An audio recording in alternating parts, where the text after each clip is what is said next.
اور عقبہ بن ابی معیط ایک شخص ایسا ہے جس نے رسول صلی اللہ علیہ وسلم کے گلے میں رومال ڈال کر کے گھمایا تھا اور کھینچا تھا، جس کی وجہ سے حضور کے گلے میں سوجن آ گئی تھی۔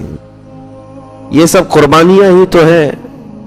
اور مکہ مکرمہ میں عمار بن یاسر اور ان کے والد گرامی کو آگ میں جلایا جاتا تھا، بلال حبشی کو، خباب ابن الارت کو، خبیب ابن عدی کو، زید بن دسنا کو۔ یہ وہ صحابہ ہیں جن کو مکہ والوں نے تڑپایا ہے، صرف تڑپایا نہیں، ان کے ایک ایک عضو کو کاٹا ہے، انگلیاں کاٹی ہیں، ناخنوں کو کھینچا ہے، کان کاٹے ہیں، ناک کاٹے ہیں۔ قربانیوں کی ابتدا تو زمانے نبوی میں ہو چکی تھی، اور مرد تو مرد ہے، عورتوں نے بھی قربانیاں دی ہیں۔ سیدہ بی بی سمیہ جن کو ابو جہل نے گھوڑے کے پیروں سے باندھ کر کے دوڑایا تھا، اور پھر گھوڑا دوڑتے ہوئے آیا تو ان کی شرمگاہ پر تیر مار کر انہیں شہید کیا گیا تھا۔ یہ پہلی شہیدہ ہیں اسلام میں۔ عورتوں نے بھی قربانیاں دی ہیں، بچوں نے بھی دی ہیں۔ آج یہ ایک میسج ہے آپ تک کہ اللہ تبارک و تعالیٰ نے کتنے سکون کی زندگی آپ کو دی، ہمیں دی ہے۔ اس دور میں ایک اذان دینے کے لیے نہ ہمیں کوئی دقت ہے، نماز پڑھنے کے لیے ہمیں کوئی تلوار لے کر نہیں کھڑا ہے کہ اگر سجدے میں جاؤ گے تو سر کاٹ دوں گا، کوئی ایسی مصیبت نہیں ہے۔ رب تبارک و تعالیٰ نے بے پناہ آزادیاں دی ہیں، پلس اس پر یہ کہ ہمیں اچھا کھلا بھی رہا ہے، اچھا پلا رہا ہے، اچھا پہنا رہا ہے، ہمارے دولت میں فراوانی ہے، سب کچھ ہے، یہاں پر آرام ہی آرام ہے۔ اس کے باوجود ہم دین پر کتنے قائم ہیں یہ دیکھنے کی ضرورت ہے۔ آج ہم اپنے دین اسلام کو اپنے گھروں میں ہی اجنبی بنا رکھے ہیں۔ اسلام اسلام کے نعرے تو ہم لگاتے ہیں، لیکن اس اسلام کو نہ ہم اپنی بچیوں پر دیکھنا چاہتے ہیں، نہ بیویوں پر دیکھنا چاہتے ہیں۔ ان کو ننگا گھمائیں گے، اس وقت اسلام کہاں ہے؟ اسلام کے نعرے لگانے والے ہیں۔ یقیناً اسلام سے تمہاری اگر محبت ہے تو تمہیں اسلام کو اپنے گھر میں بھی دیکھنا ہوگا، اپنے گھر کے اندر بھی۔ جب ننگا ناچ رہے ہوں اور عورتیں بے پردہ باہر جا رہی ہوں تو اس وقت تم دین اسلام کو تو بے پردہ کر کے بھیج رہے ہو۔ اسلام سے محبت کا معنی یہ ہے کہ آپ اپنے اوپر بھی اسلام کو پسند کرو اور اپنے گھر والوں پہ بھی اسلام کو پسند کرو۔ یہ نہیں ہے کہ اسلام کو ہم نے اپنے گھروں میں اجنبی بنا رکھا ہے، دوسرا آئے۔ حیرت کی بات ہے، اسلام تو ہمیں مسجدوں میں تو نظر آ جاتا ہے، جمعہ میں اگر آ گئے سب کے سب سجدہ ریز ہیں، لیکن یہی اسلام شادیوں کے محلوں میں کیوں نہیں نظر آتا؟ جب شادیاں ہوتی ہیں مسلمانوں کی، بڑے امیروں کی، تو وہاں اسلام کیوں نہیں نظر آتا؟ میرے عزیزو، کہیں تو ہم ناانصافی کر رہے ہیں، ہم اپنے ہاتھوں اپنے دین کو تباہ کرنے کی کوشش کرتے ہیں، انجانے میں ہی صحیح، لیکن یہ ایک بہت بڑا ایسا عمل ہے جس کا خمیازہ ہماری نسلوں کو بھگتنا پڑے گا۔ آپ کو میں مثال بتا دوں، صدیق اکبر رضی اللہ تعالیٰ عنہ دسترخوان پر بیٹھے ہیں، اسلام کو کیسے گھر میں پسند کرتے تھے۔ اسلام تو اسلام ہے۔ بیٹے نے ایک مرتبہ اتنا کہا کہ یہ لوکی کی سبزی جو بنی ہوئی ہے یہ مجھے اچھی نہیں لگتی ہے۔ صدیق اکبر رضی اللہ تعالیٰ عنہ نے تلوار نکال لی اور کہا اٹھ جا میرے دسترخوان سے، دسترخوان سے اٹھ جا۔ کہا ابا جان میں نے تو صرف سبزی کے بارے میں کہا اس سبزی کے بارے میں ہرگز نہ کہنا، اس لیے کہ میرے رسول کو پسند تھی، میرے نبی پاک صلی اللہ تعالی علیہ وسلم کی پسندیدہ سبزی ہے، اور اگر تجھ کو یہ نہیں پسند ہے تو میں ایسا بیٹا نہیں برداشت کر سکتا جس کو رسول اللہ کی پسند نہ پسند ہو۔ یہ اسلام اپنے گھروں میں بھی دیکھنا وہ چاہتے تھے۔ وہ تو سنت مصطفیٰ، حالانکہ سبزی کے متعلق اختیار ہے، آپ کو جو کھانا ہے کھائیں، فرض واجب یا حرام ناجائز تو نہیں ہے، لیکن صدیق اکبر رضی اللہ تعالیٰ عنہ کا ایمان بہت بلند تھا۔ عزیزان گرامی وقار، جب ہم یہ انقلاب اپنے گھروں میں بھی لائیں گے، ان قربانیوں کو دینا پڑے گا، تو انشاءاللہ العزیز وہ دن دور نہیں کہ بہاریں ہمارے گھروں سے نکلیں گی انشاءاللہ۔ میں چند باتیں آپ کے سامنے رکھتا ہوں کہ قربانیوں کی ابتدا زمانہ نبوی سے ہوئی، اور پھر وہ ہجرت بھی حضور صلی اللہ علیہ وسلم کی بڑی قربانی تو ہے، اپنا وطن چھوڑنا اور دوسرے شہر جا کر آباد ہونا، پھر پورے ساتھیوں کا ساتھ چلنا، ایک بہت بڑی قربانی ہے۔ جب شہر مکہ چھوٹ گیا اور اپنے مدینے میں آباد ہوئے تو کیا یہ قربانی نہیں ہے، اپنا وطن اصلی چھوڑنا؟ پھر وہاں جانے کے بعد مسلسل جنگیں اور لوگوں کا مقابلہ، 10 سال تک تقریباً 17 جنگیں، سال بھر کا بھی موقع نہیں ملتا تھا سانس لینے کا. یہ بھی تو قربانیاں ہیں. کتنے عظیم صحابہ جنگوں میں شہید ہوئے. ایک ہی جنگ احد میں 70 صحابہ گئے، جن میں رسول کریم صلی اللہ علیہ وسلم کے سگے چچا، ان کے سفیر، ان کے خاص صحابہ شہید ہوتے گئے. یہ سب چیزیں دیکھ کر صبر کر لے جانا یہ بہت بڑی قربانی ہے. اور ان قربانیوں کی ابتدا جب حضور کے زمانے سے ہوئی تھی تو خلفائے راشدین کے زمانے میں بھی چلی، اور پھر کربلا کے میدان میں یہ کھل کر کے سامنے دیکھنے کو ملا. دنیا کی ایک ایسی عظیم قربانی جس میں خاندان رسول کا بچہ بچہ اپنی جان لے کر میدان میں اترا، اور کوئی پیچھے بھاگنے کی بات نہ کیا. گردنیں ان کی کٹ گئیں، بلکہ ایک دوسرے کو کٹتے ہوئے دیکھتے بھی رہے صبح سے شام تک. کوئی یہ نہیں کہا میرا بھائی اب کٹ گیا، اس کے اوپر گھوڑے دوڑ چکے ہیں، میں تو اپنی جان بچاؤں. حتیٰ کہ جو بیمار خیمے میں سو رہے تھے، زین العابدین امام سجاد بیمار تھے، بخار زدہ تھے، اس کے باوجود وہ اپنے بستر سے کھڑے ہو رہے تھے کہ سب جب جا چکے تو مجھے بھی جانے کی اجازت ملے. امام حسین نے ان کو تک دیکھا تو آپ رو پڑے اور کہا میری نسل تجھ سے چلنی ہے اور تم آرام کرو، میرے بعد خاندان نبوت کی ان عورتوں کو کون لے جائے گا، کون ان کا سہارا ہوگا. امام زین العابدین اس بات پر روتے رہے زندگی بھر کہ مجھے میدان میں اترنے نہیں دیا گیا ہے. تو کیسا جذبہ تھا ان کا. قربانیاں تو ان کی ماں نے ان کی گٹھی میں پلایا تھا، ان کو بچپن سے یہ جذبہ دیا گیا تھا، اسی لیے وہ میدان میں ڈٹے رہے، جمے رہے. عزیزان گرامی وقار، میں آپ کو ایک بات بتا دوں کہ اللہ تبارک و تعالی اس کا ایک قانون ہے، اس کا ایک دستور ہے. وہ اپنے بندوں سے امتحان لیتا ہے اور اس کے بعد ظالموں کو ان کے انجام تک پہنچاتا بھی ہے. بعض لوگ یہ سوچتے ہیں کہ ہم ابھی اترے اور اللہ کی مدد آ جائے اور اللہ تعالیٰ ایسی مدد کرے کہ سب کافر دشمنان اسلام جتنے ان کے دانت کھٹے ہو جائیں، یہ سرنگو ہو جائیں، یہ خائب و خاسر ہو جائیں، ذلیل ہو جائیں. یہ ٹھیک ہے، تمنا ہے، لیکن تمہیں تاریخ یہ دیکھنی پڑے گی. رسول کریم صلی اللہ تعالی علیہ وسلم کے زمانے سے اگر حضور دعا کر دیتے مدینے میں بیٹھ کر تو کیا وہ مکہ کے 1000 کافر جو بدر میں آ رہے تھے زمین میں نہیں دھس جاتے؟ کیا ان کے لیے آسمان سے عذاب نہیں آ جاتا جو انہیں گرفتار کر لیتا؟ حضور مدینے میں بیٹھ کر دعا نہیں کر رہے تھے، بلکہ 313 نہتے صحابہ کو لے کر بدر کے میدان میں اترے، اور وہ بھی روزے کے عالم میں ہیں. رمضان کا مہینہ ہے، پیدل چل کر کے گئے، 4 گھوڑے ہیں سب 313 کے پاس، تلواریں سب کے پاس نہیں. یہ ایک عظیم امتحان کے لیے اتارا گیا. اور جب سب صحابہ نے یہ اپنا حوصلہ اور اپنی استقامت دکھا دی، تب رات کے وقت رسول کریم صلی اللہ علیہ وسلم نے یوں دعا کی کہ اے اللہ اس جماعت کو اگر تو نے فتح نہیں دی تو قیامت تک اس زمین پر سجدہ کرنے والا کوئی نہیں آئے گا. اب یہ محبوب کی دعا تھی، مناجات تھی اپنے رب کی بارگاہ میں. پھر اللہ تعالیٰ نے روشن فتح عطا فرمائی. یہ نہیں ہے کہ ہم اپنی مسجدوں میں بیٹھ کر کے تسبیح پڑھیں اور دعائیں کرتے رہیں، ہمیں عملی میدان میں اترنا چاہیے. اب عملی میدان میں اترنے کا مطلب کیا ہے؟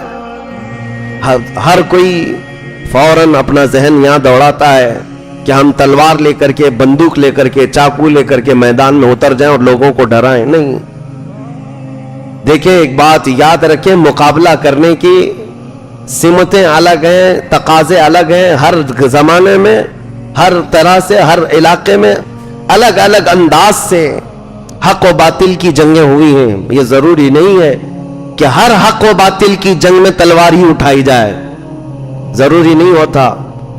ہر حق و باطل کی جنگ میں چاقو، چھری اور بندوق ہی اٹھایا جائے، نہیں، وہ آخری دور ہوتا ہے. حق و باطل کی جنگوں میں ہمارے عظیم اولیاء اکرام نے بھی لڑائیاں لڑی ہیں. کیسے؟ جب باطل سر ابھارتا ہے تو بچوں کو عملی طور پر میدان میں اتار کر کے میرے مصطفیٰ کے اخلاق پہنا دینا، یہ بھی ایک عظیم جنگ ہے. ان باطل قوتوں کے سامنے ایک عظیم جنگ ہے. جس چیز کی وہ جڑیں کاٹنے پر لگے ہوئے ہیں، ان جڑوں کو پھر سے پانی دے دینا، یہ ایک عظیم جنگ ہے.